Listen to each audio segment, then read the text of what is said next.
वसहबिही अजमईन अम्मा बाद फ़अऊज़ु बिल्लाहि मिनश शैतानिर रजीम बिस्मिल्लाहिर रहमानिर रहीम वलौ अन्नहुम इज़ ज़लमू अनफुसहुम जाऊक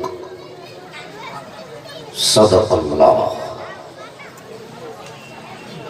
बावाज़ बुलंद अपने नबी की बारगाह में दुरूद शरीफ पढ़िए। अल्लाहुम्मा सल्ली अला मुहम्मदिन बारिक व सल्लिम सलातो सलाम अलैका या रसूलल्लाह सल्लल्लाहु तआला अलैहि वसल्लम। अगर आप खोखले दावे नहीं करते हो, सच्चे आशिक़े रसूल हो, तो रंग आशिकी में ढल कर नबी और आले नबी की बारगाह में बावाज़ बुलंद पूरा मजमा झूम के दुरूद शरीफ पढ़ लीजिए। अल्लाहु रब्बु मुहम्मदिन सल्लल्लाहु अलैहि वसल्लम नहनु इबादु मुहम्मदिन सल्लल्लाहु अलैहि वसल्लम। मेरी तरफ से कोई जबरदस्ती नहीं है। जिनको जाना हो वो जा सकते हैं, इसलिए कि जाने वाले को रोका नहीं जाता है। जाने वाले को रोका नहीं जाता। और ये सबक तो करबला से मेरे इमाम ने दे दिया। जब हुसैन मुज्तबा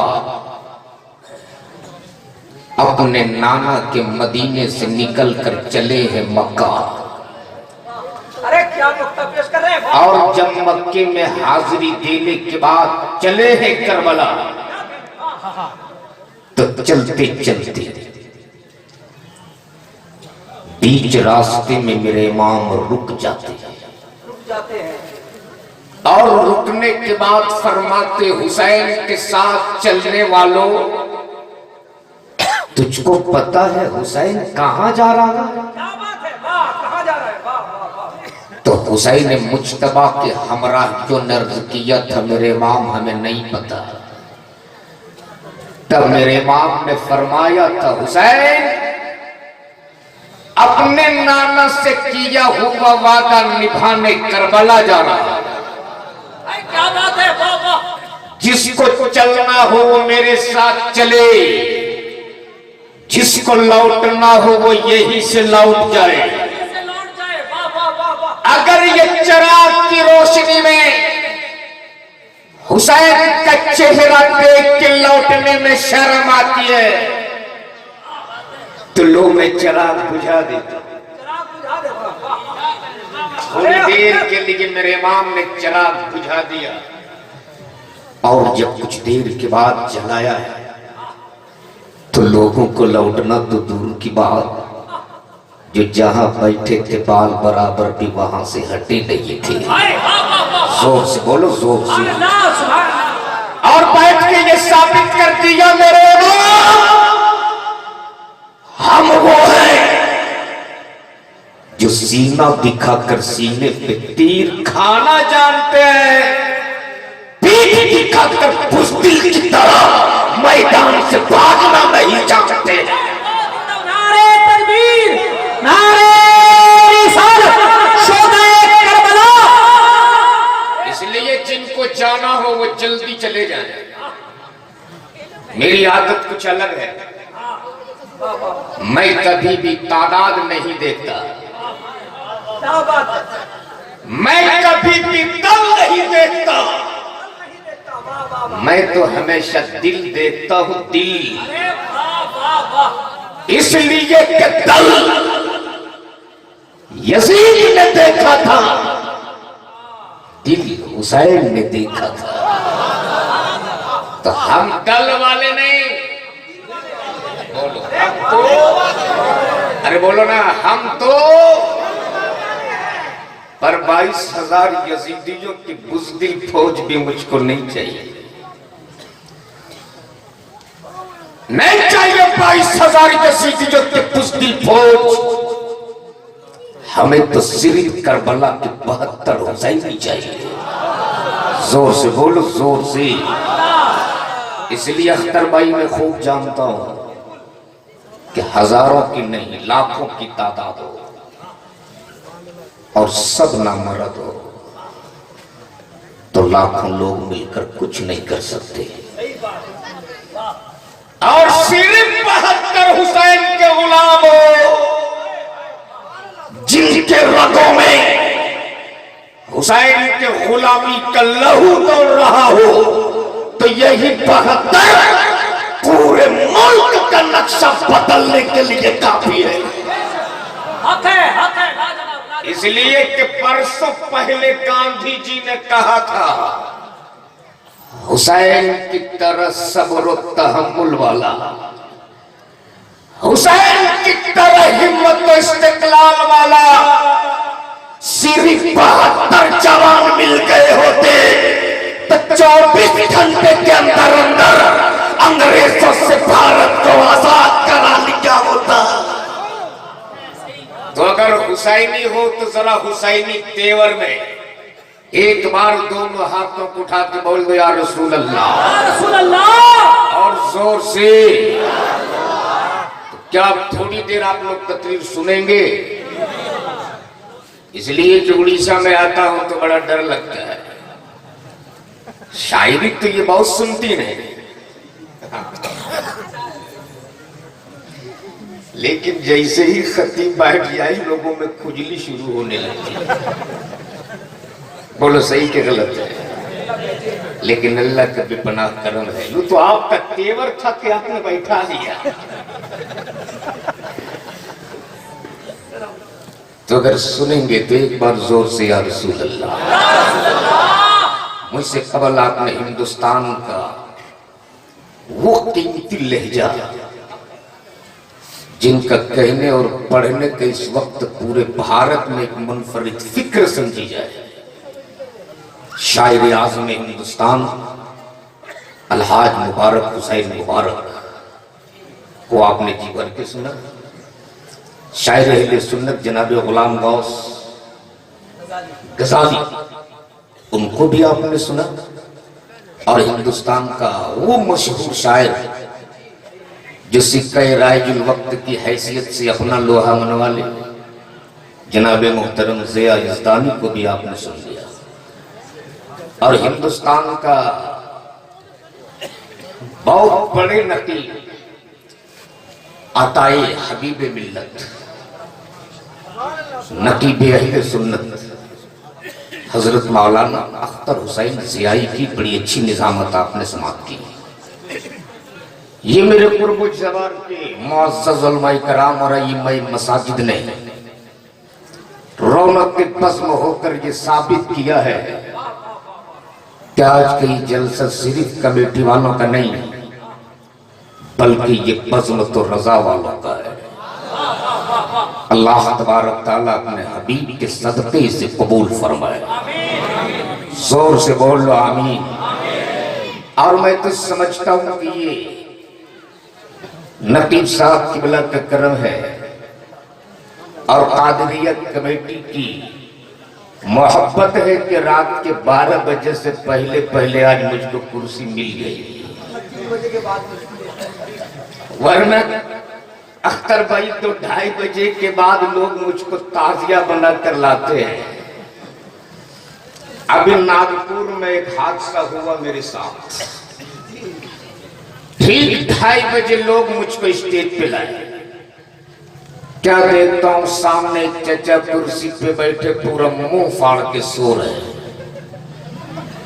मैंने पहले उसे जगाया और जगह के कहा, चचा मुझको आपके सोने से तकलीफ नहीं है, यह आपके सोने की स्टाइल से मुझको तकलीफ है। उन्होंने कहा, मौलाना क्या कीजिएगा, रात के 9 बजे जलसा शुरू हुआ और इस वक्त रात के 2:30 बज चुके।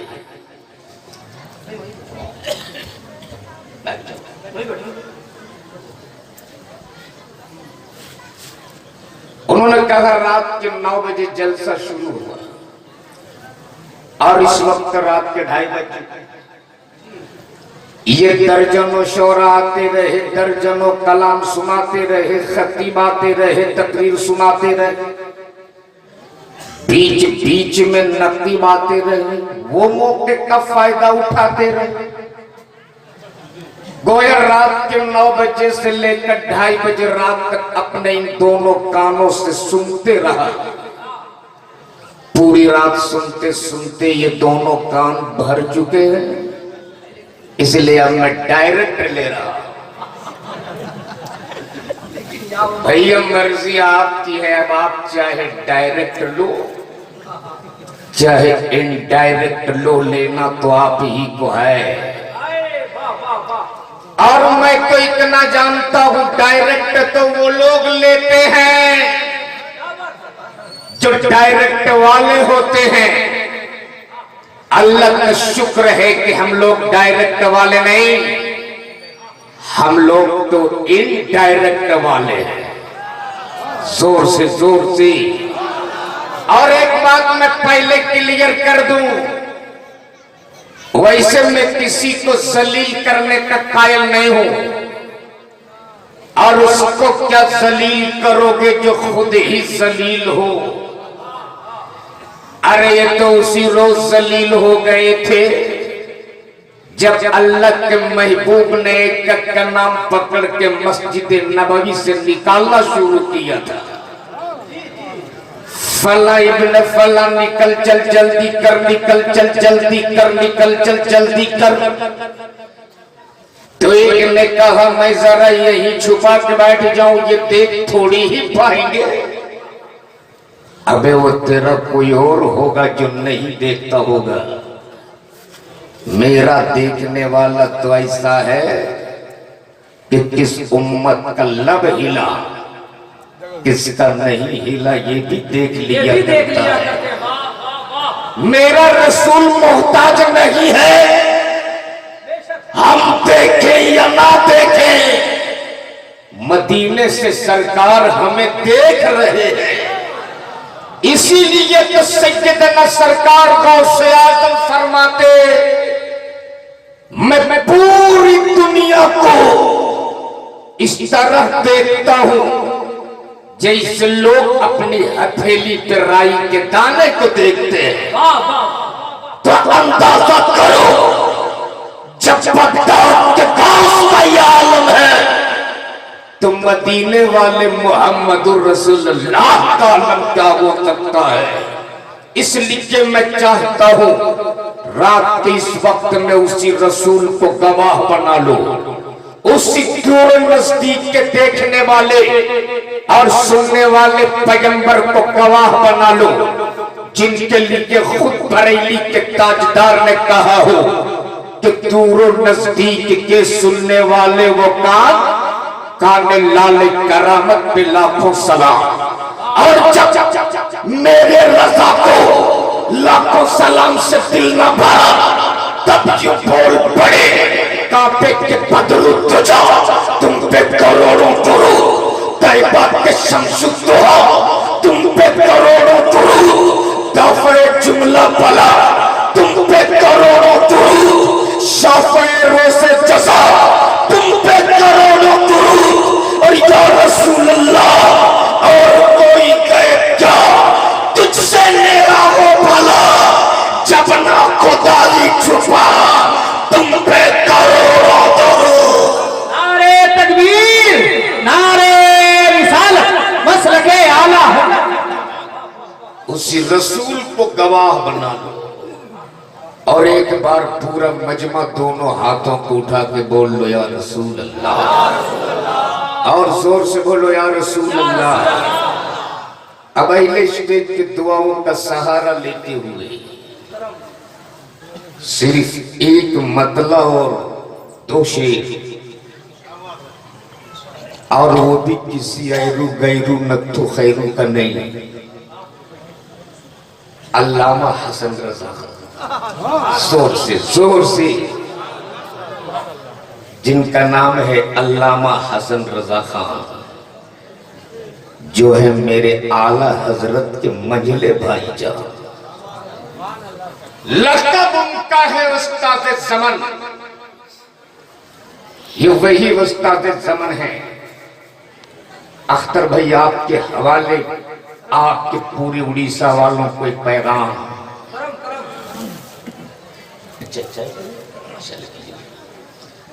क्योंकि अख्तर भाई आजकल लोग जलसों में बड़ी शौक से चाय पिलाते हैं और ये सोचते हैं कि भाई जब स्टेशन पे चाय बेचने वाला भारत का प्रधानमंत्री बन सकता है तो ये जलसों में चाय पिलाने वाला गांव का मुखिया क्यों नहीं बन सकता। तो भैया आराम से पिलाओ, दुआ कर देंगे, जरूर मुखिया बनोगे। एक बार झूम के बोल लो या रसूल अल्लाह, जरा दोनों हाथों या रसूल अल्लाह। आपके हवाले आपके पूरे उड़ीसा वालों को पैगाम। ये वही उस्ताद ज़मन है, उंगली में जख्म है, नासूर का शक्ल ले लिया। लोगों ने कहा डॉक्टर से दिखा लेना चाहिए। जानते उस्ताद ज़मन ने क्या कहा था? अम्मी से इजाजत ले लूं, अम्मी से इजाजत ले लूं, यानी वक्त कासिम पेशवा दर्द उसके बदन पे फरमाते अम्मी से इजाजत ले लूं। मां ने इजाजत दे दी, उस्ताद ज़मन सीधे हॉस्पिटल। डॉक्टरों ने जख्म देख लिया, देखने के बाद बोले मौलाना ऑपरेशन करना होगा। उस्ताद ज़मन फरमाते डॉक्टर अम्मी से जख्म दिखाने की इजाजत लिया था, ऑपरेशन का नहीं, ऑपरेशन का नहीं। अम्मी से इजाजत ले लूं, मां होती है, मां ने इजाजत दे दी।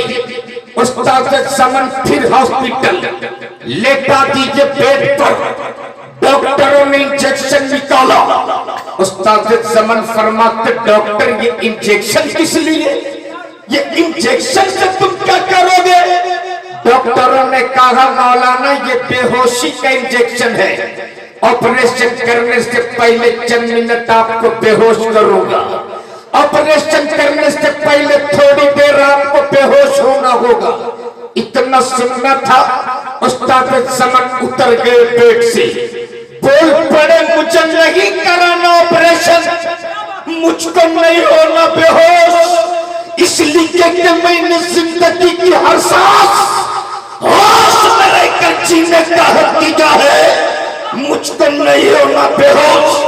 डॉक्टरों ने कहा मौलाना अगर मैं आपको बेहोश नहीं करूंगा तो आप मेरे ऑपरेशन के दर्द को बर्दाश्त नहीं कर सकोगे। इतना सुनना था, उस्ताद ज़मन की आंखें बरसने लगी, उस्ताद ज़मन फूट फूट के रोने लगे और हिचकी जलने लेकर फरमाते डॉक्टर क्या मदीना छोड़ने में जो दर्द हुआ था उससे भी ज्यादा दर्द होगा?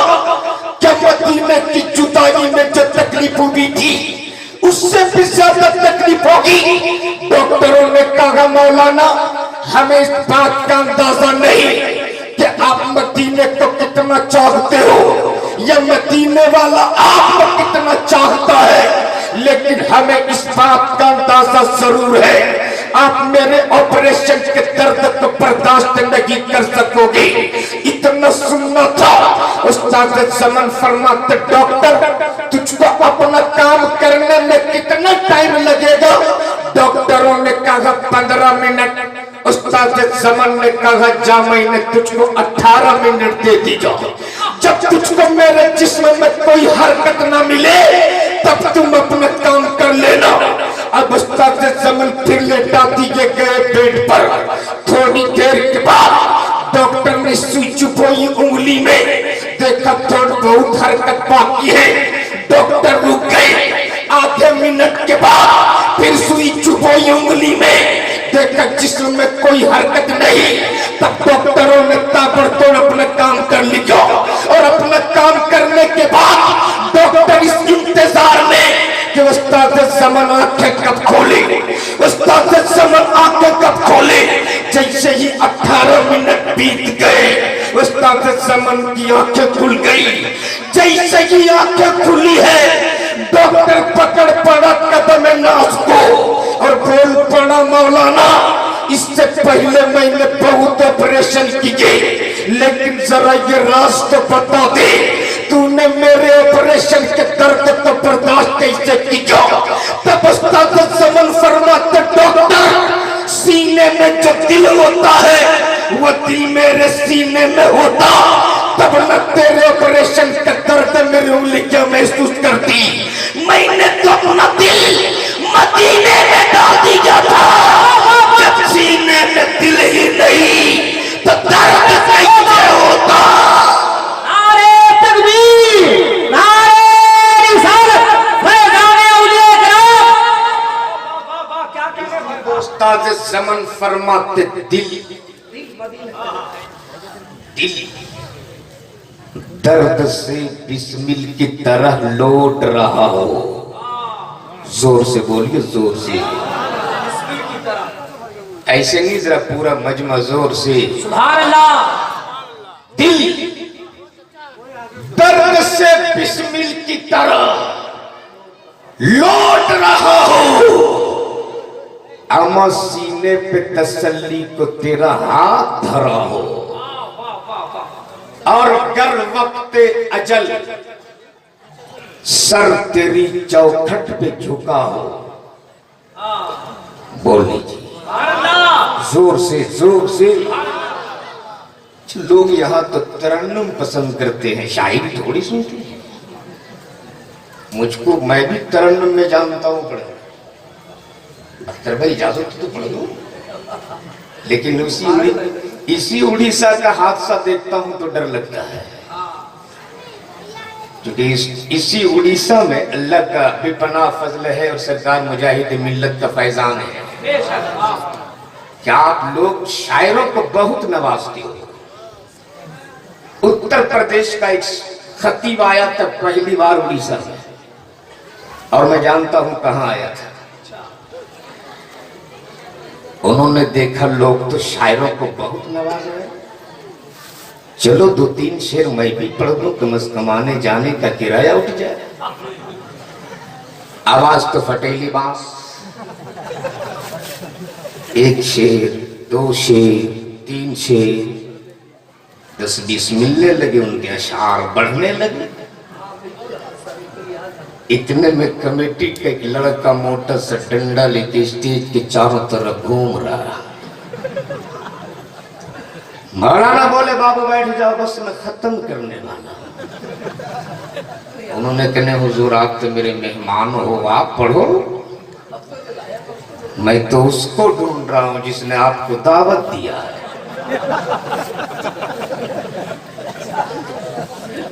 तो भाई यही हादसा यहाँ ना हो जाए, इसलिए ऐसी गलती करता ही नहीं। जो उनके बोल लो या रसूल अल्लाह, अगर समझ गई तो जरा समझ के बोल लो या रसूल अल्लाह।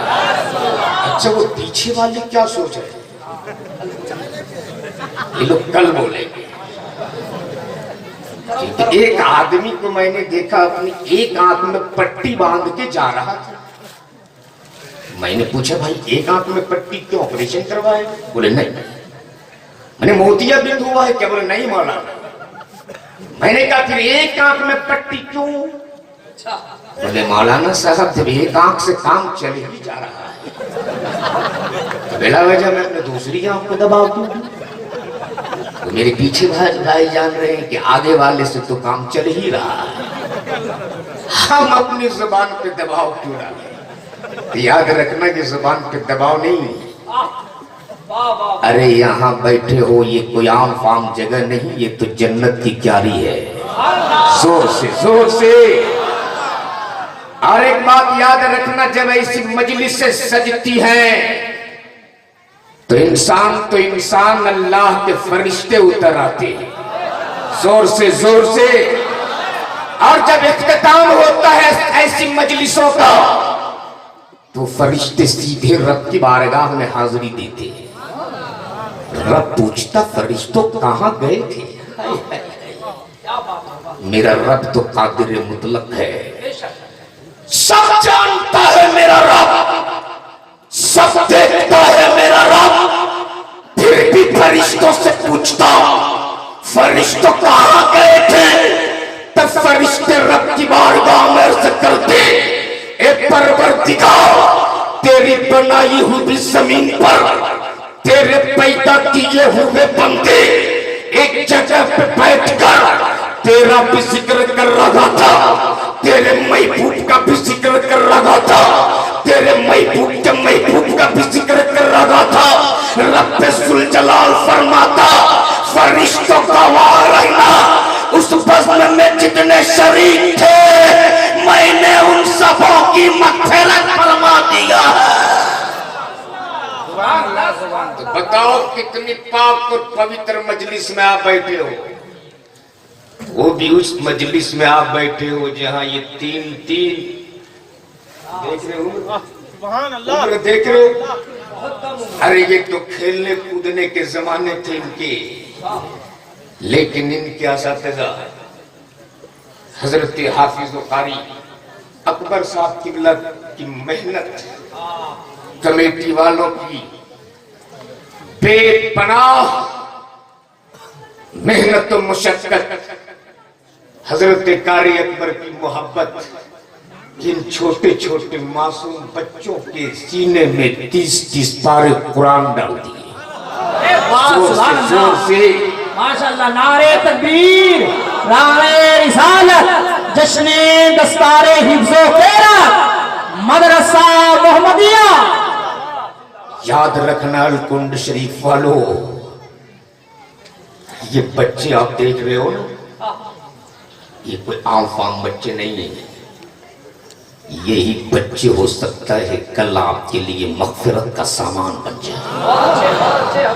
जोर से इसलिए कल मैदान महशर की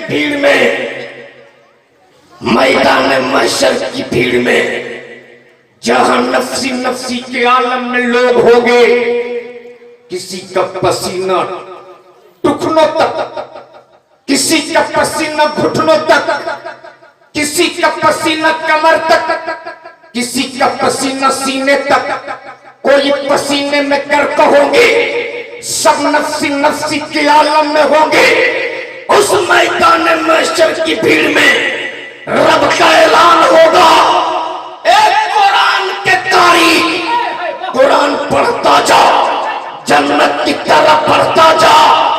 हाफिज़ कुरान को जन्नत जाने की इजाजत मिल जाएगी, जन्नत जाने की सर्टिफिकेट मिल जाएगी।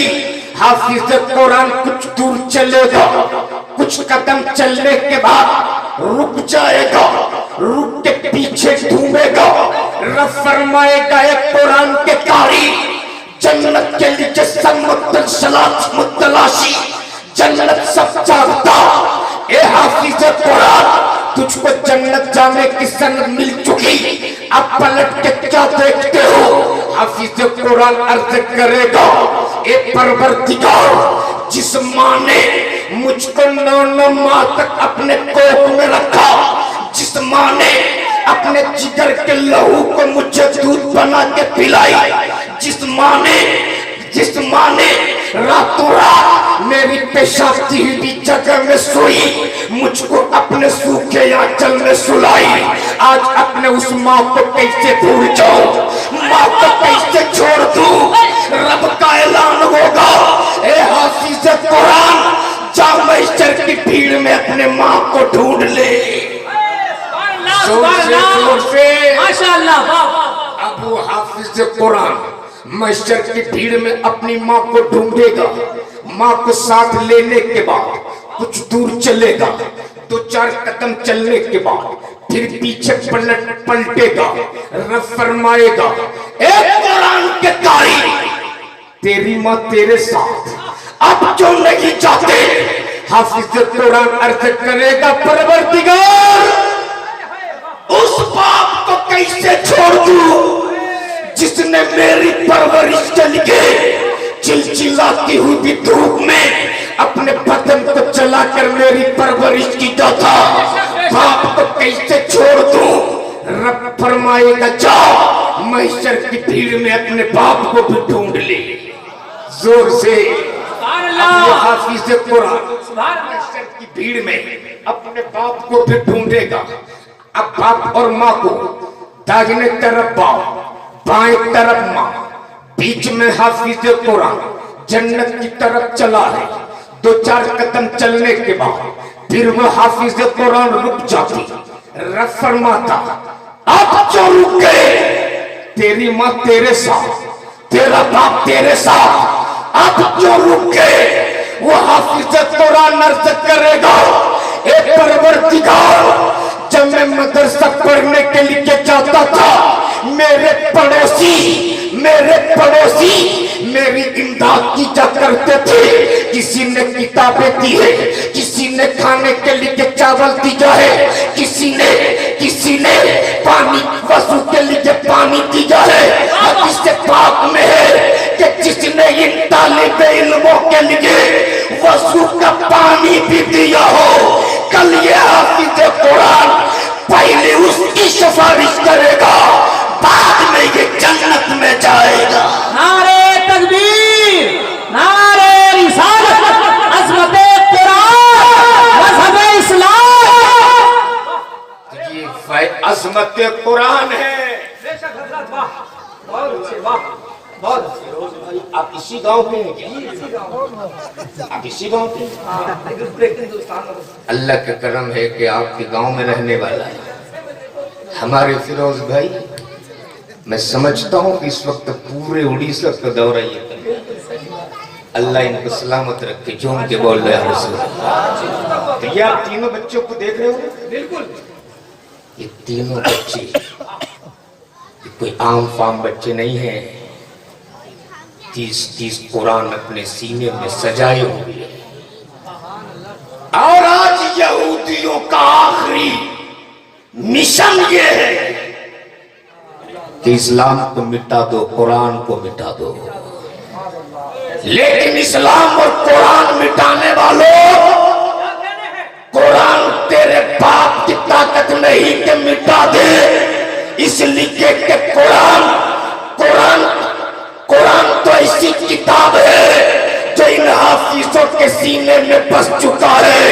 कितने सीने तुम मिटाओगे, तेरी नस्लें मिट जाएगी, ना कुरान मिटेगा ना इस्लाम मिटेगा। हाँ, जिंदाबाद जिंदाबाद। इसलिए याद रखना, आप उस मजलिस में बैठे हो जहां इन हाफिज कुरान की आप जियारत फरमा रहे हो। एक बार पूरा मजमा झूम के या रसूल अल्लाह, जोर से बोल लो या रसूल अल्लाह, या रसूल अल्लाह। तुम्हें क्या कह रहा था कि दर वक्त अजल सर तेरी चौखट पे झुका हो, जितनी हो कज़ा एक ही सजदे में अदा हो। और आता है फकीरों पे उन्हें प्यार कुछ ऐसा। क्या बात है। अच्छा एक बात बताओ, आपके इलाके में कभी कोई फकीर आया कि नहीं? बिरादरी वाले हो क्या? अच्छा तो फकीर आते ना, क्या सदाई लगाता हूं, अल्लाह के नाम पे दे दो, मौला के नाम पे दे दो। जेब से 10 के नोट निकालते हो, फकीर को आप दे देते हो। बदले में फकीर क्या बोलता है? आप सलामत रहो, आपके घर-बार सलामत रहे, आपकी औलाद सलामत रहे। आपने फकीर को भीख दी, बदले में फकीर ने आपको दुआ दी। लेकिन एक डर ऐसा है, एक चौखट ऐसी है जहां से भीख भी मिलती है, दुआ भी मिलती है। आता है फकीरों पे उन्हें प्यार कुछ ऐसा, खुद भीख दे और खुद कहे मंगते का भला हो, खुद भीख दे और खुद कहे मंगते का भला हो। और उस्ताद ज़मन फरमाते कि ढूंढा ही करे, ढूंढा ही करे सदरे कयामत के सिपाही। अरे वो किसको मिले जो तेरे दामन में छुपा हो, वो किसको मिले जो तेरे दामन में छुपा हो। तारीख का एक तेवर मुलाहिज़ा कर लो। अरब और अजम ये दो फिक्रों में मुब्तला था। अरब में ईमान बचाने का मसला था और अजम में मुसलमान बनाने का मसला था। तो तवस्सुल अली, जोर से बोलो, एक बार पूरा मजमा दोनों हाथों को उठा के बोल दो, या अली, या अली। ईमानदारी से बताना जिस्म में गर्मी आई कि नहीं आई?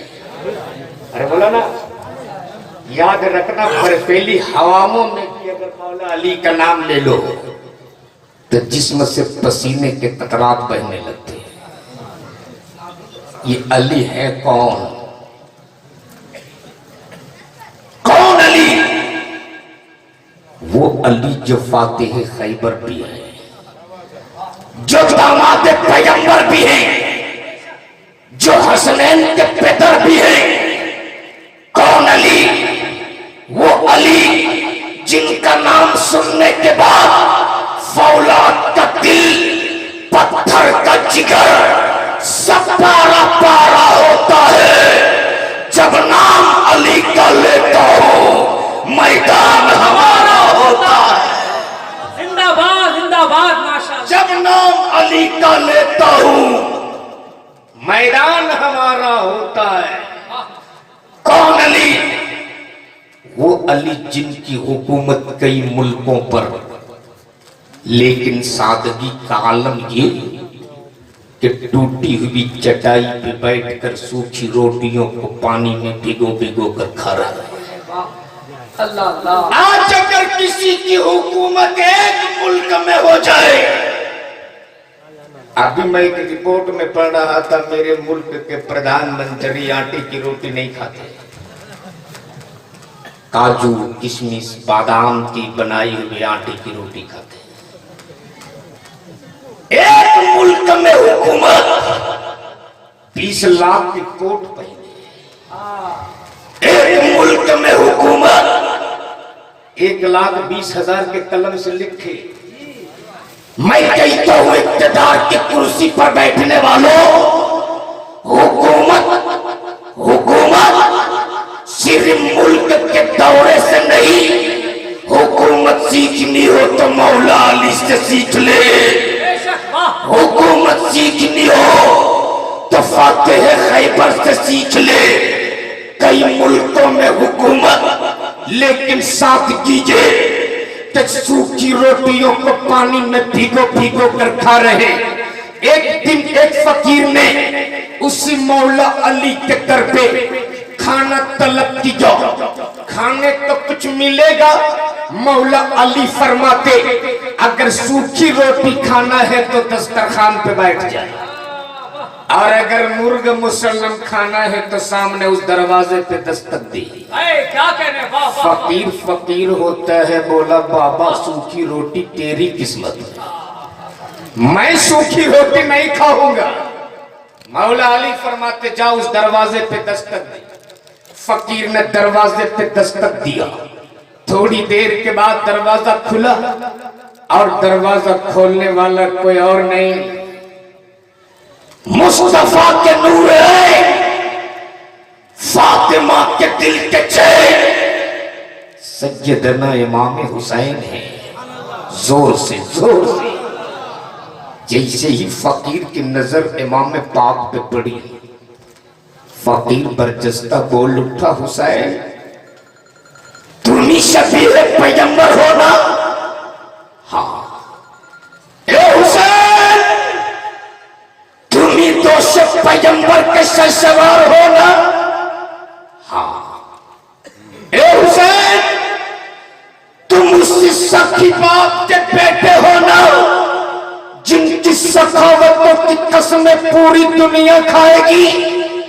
हुसैन पाक फरमाते हाँ हुसैन तुम उसी सखी माँ के लगते जिगर हो ना जिसने पानी से सेहर कर लिया, पानी से इफ्तार कर लिया और सामने की रोटी मांगने वाले को दे दी।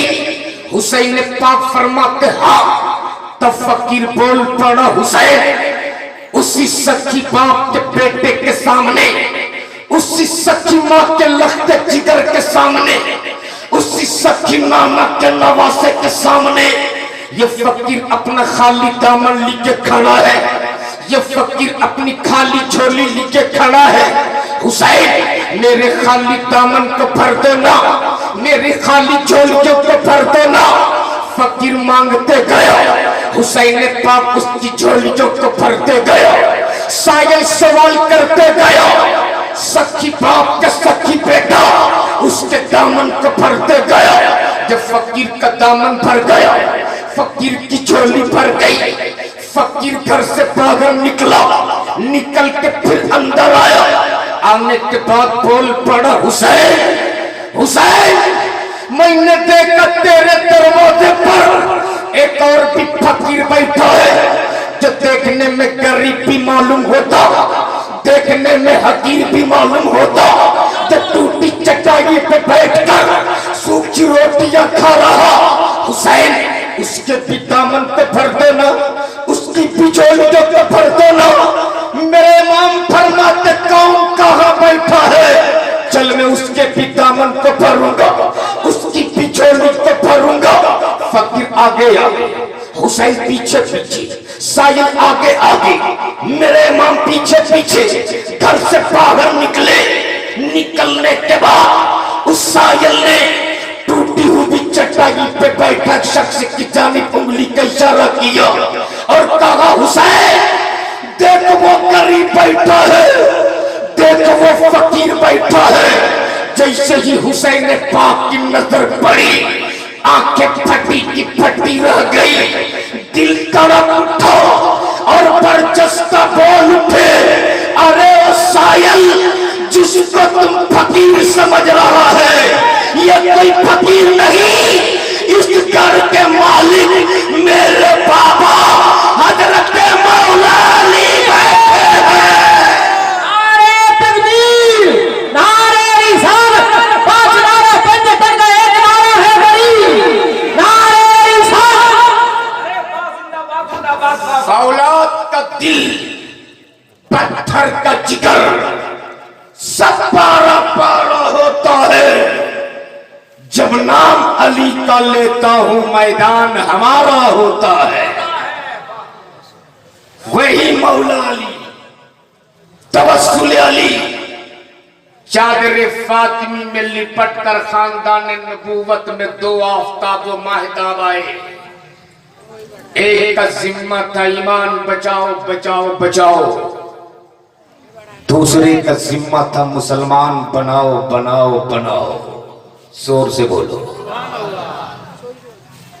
तो बचाने के लिए बगदाद की धरती पे मोहिउद्दीन आए और बनाने के लिए हिंदुस्तान की धरती पे मोइनुद्दीन आए। जोर से जोर से। अगर गौसे आजम ने बचाया ना होता तो आज बगदाद के एक ईंट ना होती, और अगर गरीब नवाज ने बनाया ना होता तो भारत में कोई मुसलमान नहीं होता। जोर से जोर से। अगर जानते हो कि एहसान है मेरे गरीब नवाज का तो जोर से बोल लो, और जोर से। याद रखना गौसे आजम कॉन्फ्रेंस मनाने वालों, गौसे आजम फरमाते उस वक्त तक कोई मेरा नाम नहीं ले सकता जब तक कि मैं खुद न चाह जाऊं, और उसकी मजलिस में उस वक्त तक कोई नहीं बैठ सकता जब तक कि खुद गौसे आजम न चाहे। इसलिए जितने बैठे हो गौसे आजम का खास फैजान जारी हो रहा है आप पर। और एक बात याद रखना गौसे आजम के जश्न मनाने वालों, जो गौसे आजम के नाम का लंगर बनाते हैं ना, मैं पूरी जिम्मेदारी के साथ कहता हूं कि उसके घर में कभी गरीबी नहीं आएगी। इसलिए एक बात सुन लो, 1-2 मिनट की बात, और ये मैं किताब की पढ़ी बात नहीं, सुनी सुनाई बात नहीं, अपनी आंखों की देखी बात बोल रहा हूं। इसी भारत में एक जगह है गुजरात, और इसी गुजरात में एक जगह है इंकलेश्वर। अख्तर भाई, जैसे ही 11वीं का चांद नजर आता है, लाखों रुपए गौसे आजम के लंगर में बंदा लुटाता है। 4 साल से मेरी हाजिरी होती है। मैंने उनसे पूछ लिया था, भाई ये लाखों रुपए गौस के लंगर में आप खर्च करते हो, इसी पैसे से किसी गरीब की बच्ची की शादी कर दिए होते। इतना सुनना था, उसकी आंखें बरसने लगी। वो कहने लगा, मौलाना साहब, ये आज मेरे करोड़ों की जो आप बिल्डिंग देख रहे हो, बिल्डिंग के सामने जो लग्जरी कारें देख रहे हो, अरे ये सब तो उसी गौसे आजम की दी हुई खैरात है, उसी गौसे आजम का अता किया हुआ सदका है।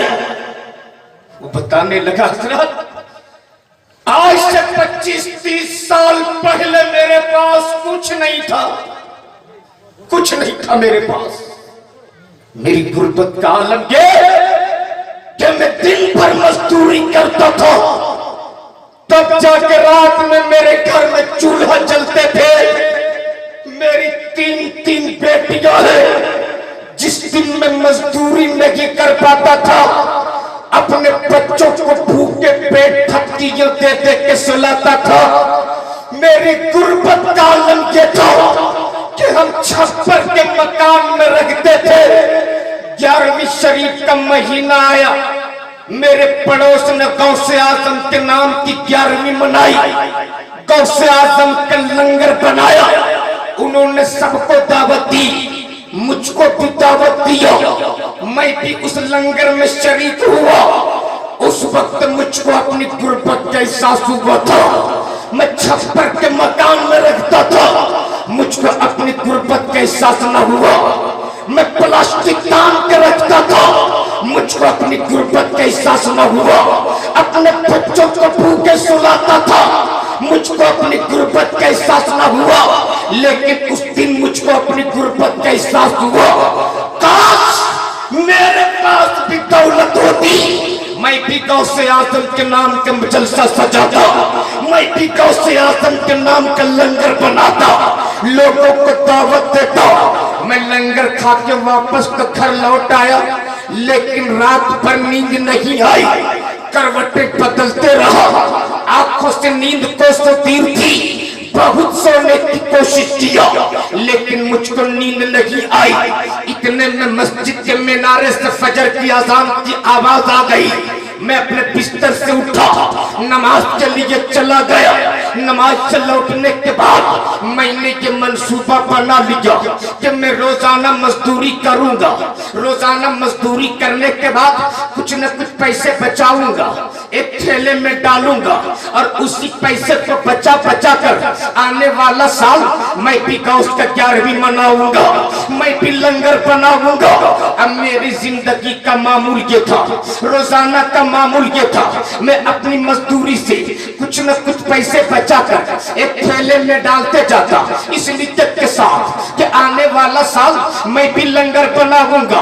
दिन गुजरते गए, हफ्ते गुजरते गए, महीने गुजरते गए, 2 महीने बीत गए, 6 महीने बीत गए, 8 महीने बीत गए, 10 महीने बीत गए। जैसे जैसे दिन गुजरते थे, मेरी उमंगें बढ़ती थी।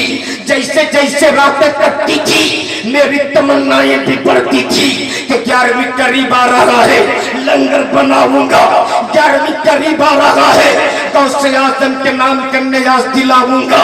लेकिन अचानक एक रात मेरी बड़ी बेटी को इस शिद्दत के साथ बुखार आया कि मेरी बेटी बुखार के ताब ना ला सकी और जमीन पे गिर के बेहोश हो गई।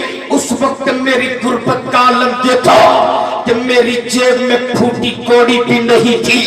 उस अंधेरी रात में मैं सोचते रहा किसके दरवाजे पे दस्तक दूं, किसके सामने अपनी मुफलिसी की चादर फैलाऊं। दिन के उजाले में लोग गरीबों को नहीं पहचानते, अंधेरी रात में लोग मुझको क्या पहचानेंगे। उस वक्त आखिरकार में मजबूर होकर उसी थैले को निकाला जिस थैले में मैंने पैसा जमा किया था। निकालने के बाद मैंने पैसा गिना, 800 कुछ रुपए थे। मैंने जेब में डाल दिया कि इसी पैसे से अपनी बच्ची का इलाज कराऊंगा। अब मेरी तमन्नाएं टूट चुकी थी, मेरा दिल टूट चुका था। अब मैं 11वीं नहीं मना पाऊंगा। उस अंधेरी रात में तब मैंने अपने दोनों हाथ को आसमान की जानिब उठाया और बगदाद की जानिब लौ लगाते अर्ज किया, ए शहंशाह बगदाद, तूने तो 12 बरस की डूबी हुई कश्ती निकाल दी। मुझ पे भी करम कीजिए, मुझ पे भी नजर इनायत कीजिए, मुझ पे भी नजर करम कीजिए। अभी मेरे दोनों हाथ ऊपर से नीचे भी नहीं आए थे कि मेरी बच्ची की आंखें खुल गई, मेरी बच्ची मुस्कुराने लगी।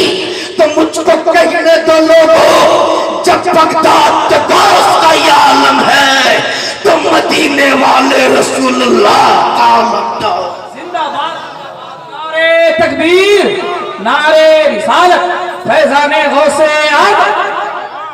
इसलिए गौसे आजम की बज़्म मनाने वालों, कोई जरूरी नहीं कि तेरे पास 50 किलो का चावल हो तब लंगर बनाओ, कोई जरूरी नहीं। बड़े बड़े शौरा खुतबा को बुलाओ तब 11वीं मनाओ। 1 किलो चावल में गौसे आजम के नाम का नियाज दिला दो, तेरे घर में कभी गरीबी कदम नहीं रखेगी। इसलिए गौसे आजम की बज़्म मनाने वालों, मुबारकबाद के लायक हुआ जहां जहां आपने गौसे आजम के नाम जश्न दस्तारे हिफ्ज़ का इनेकाद किया। अल्लाह आपको भी सलामत रखे, इस इदारे को भी सलामत रखे, यहाँ के मुंतज़िमीन को भी सलामत रखे, यहाँ के असतिज़ा को भी सलामत रखे। वक्त बड़ी तेजी के साथ सफर कर गया है।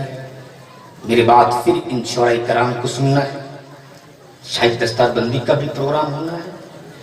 आप अपनी माथे की आंखों से आज देखना। और करम बालाए करम तो ये कि नवासाए हुजूर मुजाहिद मिल्लत, पीर तरीकत, रहबरे राह शरीयत, अलहाज शाह हजरत अल्लामा गुलाम मोहम्मद साहब क़िबला हबीबी, आपके महल्ले में उनकी तशरीफ आवरी हो चुकी है। और आज आंखें फाड़ फाड़ के आप देखना कि पीर किसे कहते हैं। बहुत पीर आप देख लिए होंगे, लेकिन पीर देखना हो तो हुजूर हबीब मिल्लत को देख लो, जो चले तो सुन्नत पैगंबर की इत्तिबा हो, और जिसने न जाने कितनों को अपने टुकड़ों पे पाला हो। और अगर सरकार मुजाहिद मिल्लत का जलवा देखना हो तो हुजूर हबीब मिल्लत में देख लो। इसलिए मुबारकबाद देते हुए अर्ज करूंगा, रब्बे ज़ुल जलाल हमारे इन कौम के नौजवानों के बाजुओं में वो हौसला और जज्बा दे कि ये बातिल फिरकों का पंजा और जबड़ा तोड़ के रख दे। जोर से बोल लो आमीन, जोर से बोलो, जोर से। याद रखना मुसलमानों, इस वक्त मुल्क के हालात बहुत खराब है। अगर अब भी नहीं सुधरोगे तो तुझको बचाने वाला कोई भी नहीं होगा, कोई नहीं बचाने वाला होगा। वैसे तो आज भारत में लोग कहते कि ये मुसलमान किरायादार है। मैं कहता हूं मुसलमानों को किरायादार कहने वालों, ये भारत किसी के बाप का नहीं, ये भारत कल भी हमारा था, आज भी हमारा है और कयामत की सुबह तक हमारा रहेगा।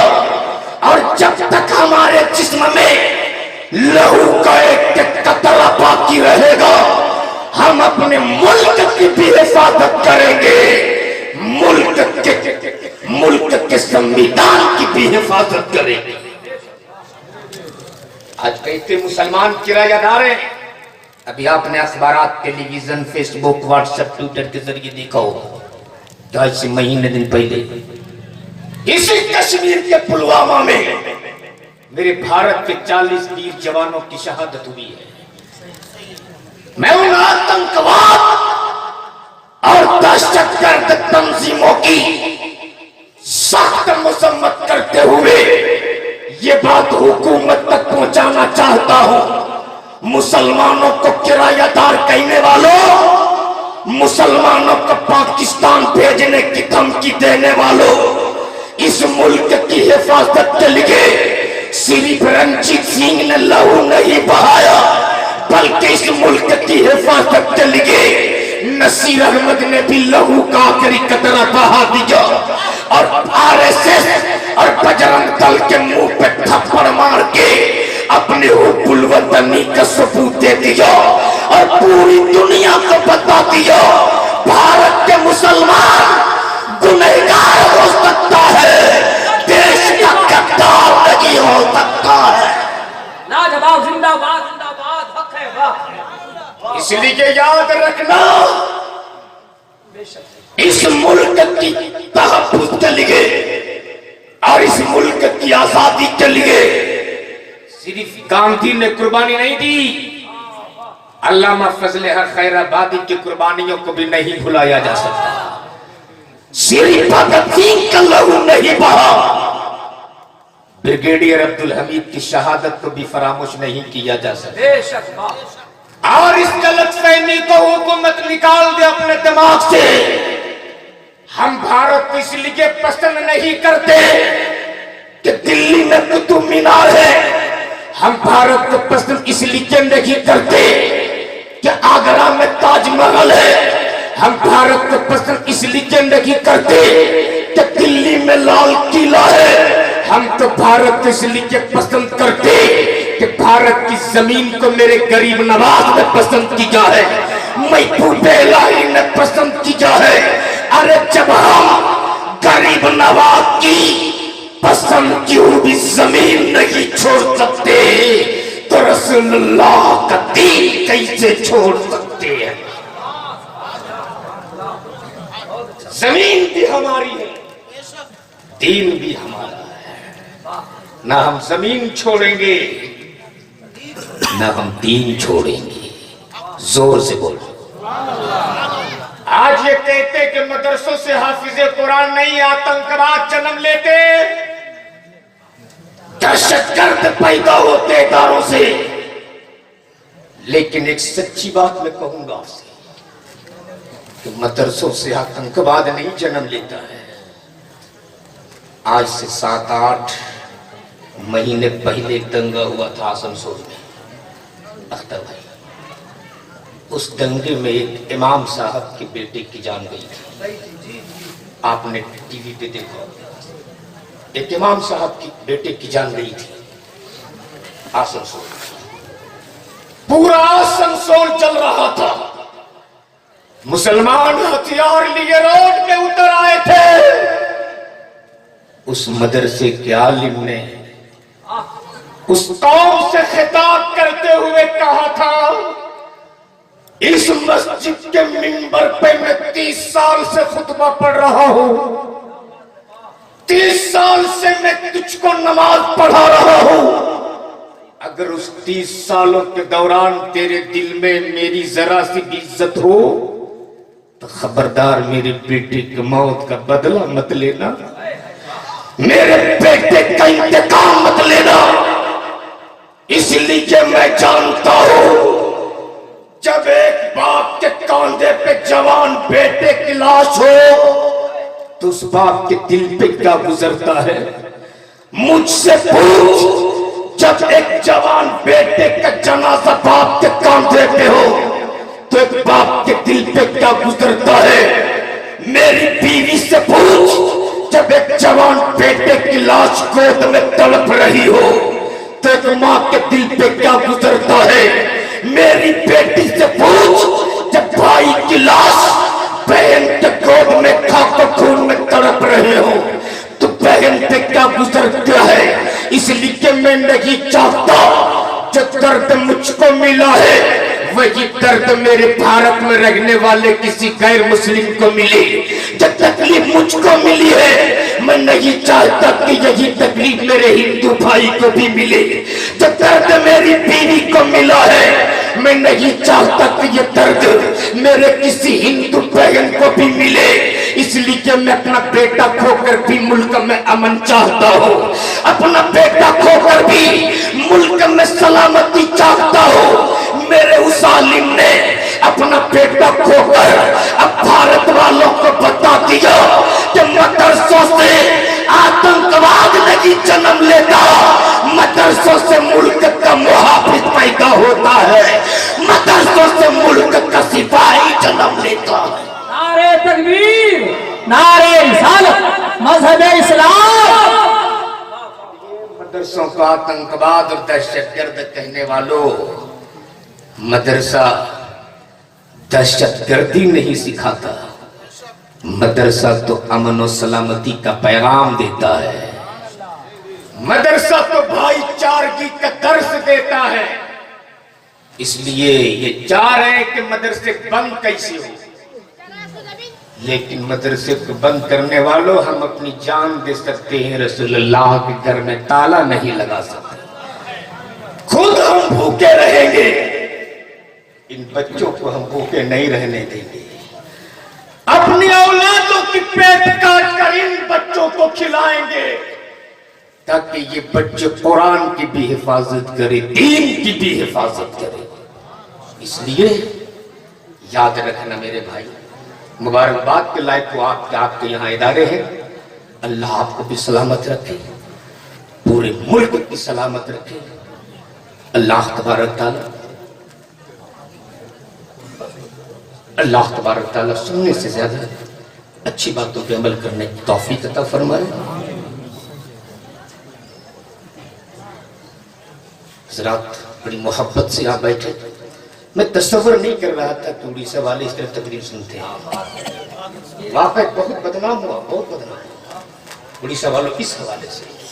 जितने भी खतीब आते हैं सब यही शिकायत करते हैं, क्यों जाना उड़ीसा, वहां तो सिर्फ शायरी सुनती है, तकरीर सुनते ही नहीं। लेकिन आज आपने साबित कर दिया है, आज आप जहां हम नबी की नात सुनते हैं वहीं पर हम जिक्र मुस्तफा भी झूम के सुना। गलत फहमी है, अगर कोई कहे कि उड़ीसा मत जाना तकरीर नहीं होती तो मैं उसको जवाब दूंगा कि सरकार मुजाहिद मिल्लत के दियार में रहने वाले कभी गद्दार नहीं हो सकते, हमेशा वफादार होते हैं। और उड़ीसा वालों तेरी क्या अहमियत है, आप उड़ीसा में रहकर नहीं जानते हो, बाहर निकलो उड़ीसा से तब तुझको समझ में आएगा। अगर कोई कहता है कहां से आए हो और अगर आपने कह दिया उड़ीसा से, तो लोग कहते हैं उसी दियार से जहां के मुजाहिद मिल्लत है। क्या तेरी अहमियत है यार, तो साबित कर दो आप सुबह तक बैठ करके। हम जहां नात सुनते हैं वहां तकरीर भी सुनते हैं। मेरे बाद एक और तकरीर होगी तो कितने लोग सुनेंगे बोलो तो? अच्छा माशाल्लाह, सब सुनेंगे ना? मेरे बाद एक तकरीर और है, उनको भी बता दो। और वो मालूम कहां से आए, पता है कहां से आए?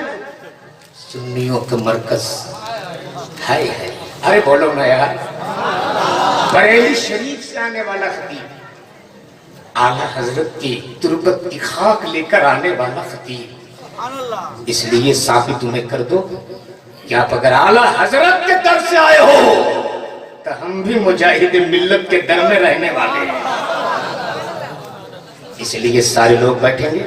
अल्लाह तबारक तआला हमें सलामत रखे, जिंदगी सुरबत यार बाकी। खुदा हाफिज। अस्सलाम वालेकुम व रहमतुल्लाह।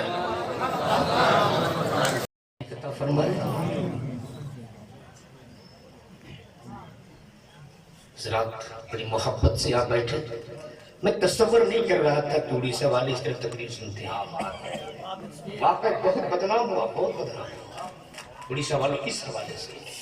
जितने भी खतीब आते हैं सब यही शिकायत करते हैं, क्यों जाना उड़ीसा, वहां तो सिर्फ शायरी सुनती है, तकरीर सुनते ही नहीं। लेकिन आज आपने साबित कर दिया है, आज आप